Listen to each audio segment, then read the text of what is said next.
Simple వంకాయ curry recipe. First ఒక pan తీసుకొని ప్యాన్లో సరిపడ్డంత ఆయిల్ వేసుకొని తర్వాత పోపు దినుసులు వేసుకోవాలి. పోపు దినుసులు వేసుకొని బాగా కలుపుకోవాలి. బాగా కలిపిన తర్వాత బాగా మగ్గిన తర్వాత ఒక ఉల్లిపాయ, ఒక 3 పచ్చిమిర్చీస్ వేసుకొని బాగా కలుపుకోవాలి. బాగా కలుపుకొని ఒక 2 నిమిషాలు బాగా మగ్గనివ్వాలి. బాగా మగ్గిన తర్వాత అల్లం వెల్లుల్లిపాయ పేస్ట్ కొంచెం వేసుకోవాలి.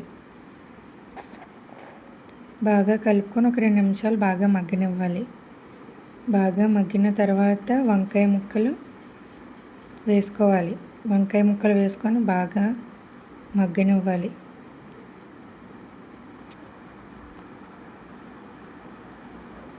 బాగా కలుపుకోవాలి. బాగా కలుపుకొని ఒక 5 నిమిషాలు మగ్గిన తర్వాత తగినంత ఉప్పు, కారం వేసుకోవాలి.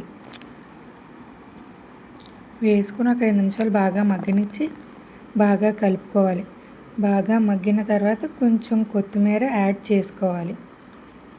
కొత్తిమీర యాడ్ చేసుకొని ఒకసారి బాగా కలుపుకొని ఒక 5 నిమిషాలు బాగా మగ్గనివ్వాలి. అంతే, ఎంతో టేస్టీ యమ్మీ వంకాయ కర్రీ రెడీ. ఎంతో శ్రమ పడకుండా సింపుల్గా కర్రీ అయిపోతుంది. ఎంతో టేస్టీ వంకాయ కర్రీ రెడీ.